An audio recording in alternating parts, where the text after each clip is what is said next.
গোঘাট কেন্দ্রের বিপুল ভোটে জয় করুন।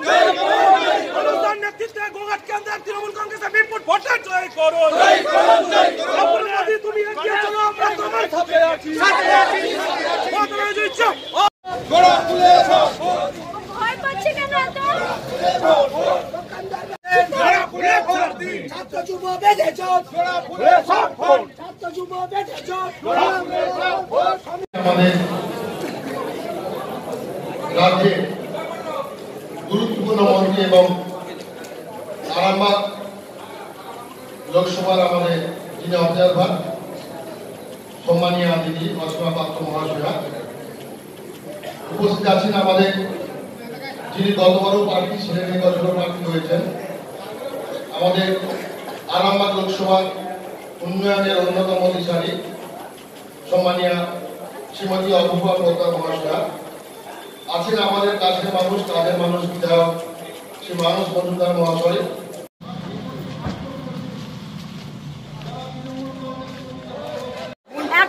এখন পশ্চিমবঙ্গে যে হারমাদরা 34 বছর মানুষ খুন করেছে, মাথা কেটে ফুটবল খেলেছে, রক্তের বন্যা বাইয়ে দিয়েছে, সেই লাল জামা ছেড়ে এখন তারা গেরুয়া শিবিরে নাম লেখাচ্ছে। কিন্তু গেরুয়া শিবিরের একটাই হচ্ছে, গেরুয়া রংটার মানে কি? ত্যাগ। কিসের জন্য ত্যাগ করছে? তারা তো খালি ধর্মের রাজনীতি করছে, মানুষের রাজনীতি করছে। কৃষকদের মাঝ রাস্তায় মধ্যপ্রদেশে খুন করলো কেন? বিজেপি সরকার জবাব দাও। রাফেল কেলেঙ্কারি হলো কেন? বিজেপি সরকার জবাব দাও।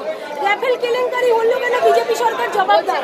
2 কোটি বেকারকে প্রতি বছর চাকরি দেওয়ার প্রতিশ্রুতি পূর্ণ করতে পারলে না কেন? বিজেপি সরকার জবাব দাও। যখন কোনো কিছুতে তারা পারলো না, মমতা বন্দ্যোপাধ্যায়কে কোনোভাবে আটকাতে পারলো না, আজকে তারা নোটবন্দির মাধ্যমে 150টা মানুষ, ভারতবর্ষের সাধারণ মানুষ মারা গেছে, তাদের হয়ে কিন্তু নরেন্দ্র মোদী তথা বিজেপি সরকারের কেউ ক্ষমা চায়নি।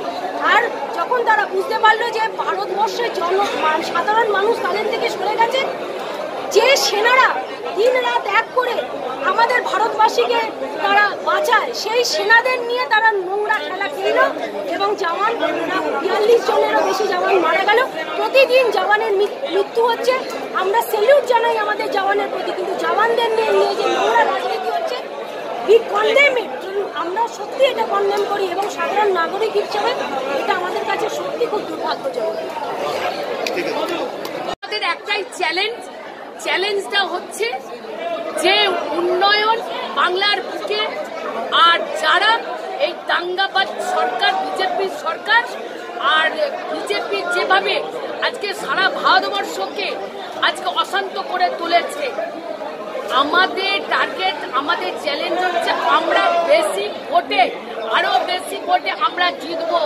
কে সেকেন্ড হবে, কে থার্ড হবে, কে ফোর্থ হবে সেটা আমরা জানি না, সেটা তাদের আমাদের, আমরা বলে দিলাম কে হবে না হবে এটা আমাদের কথা নয়, আমরা বেশি ভোটে জিতবো এটা আমরা।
থানায় 16টা অঞ্চলের মধ্যে সাউরা অঞ্চল এমন একটা অঞ্চল যেটা গোটা গোঘাট থানাকে পথ দেখায়।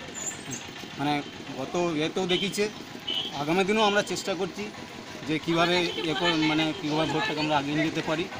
হ্যাঁ, আর গোটা গোঘাট থানার সাউরা অঞ্চল একটা বামপন্থের ঘাঁটি, সেই আমরা এখান থেকে বসেই ভোটার কার্যের কাজ শুরু করব। আর আগামী দিনে কে বিজেপি গেল কে ইয়েতে গেল সেটা আমাদের জানার দরকার নেই।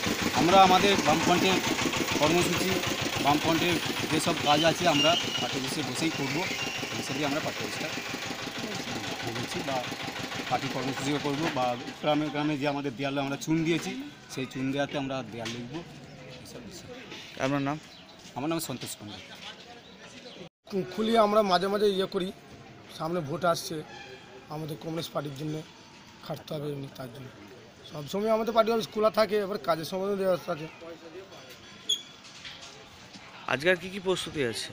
আজকে চারদিকে দেয়াল লেখা হবে, আর এই যে পার্টি অফিসটা এমনি ঝাড়ছে অনেকদিন তো খোলা হচ্ছিল চাষের জন্য, এরকম আবার দেয়াল টিয়াল লেখা হবে। আপনার নাম? মোহন দাস। মানুষের উপশম, মানুষের স্বস্তি যাতে হয় সেদিকে চেষ্টা করবে।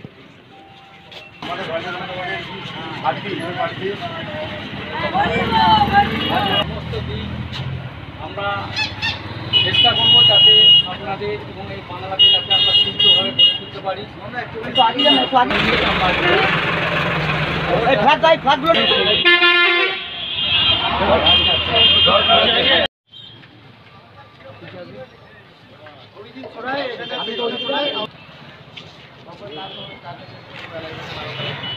না বিকেলে হবে না, বিকেলে হবে না, বিকেলে আমার কাজ আছে।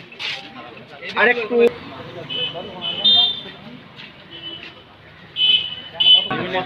না, এবার পেয়েছি।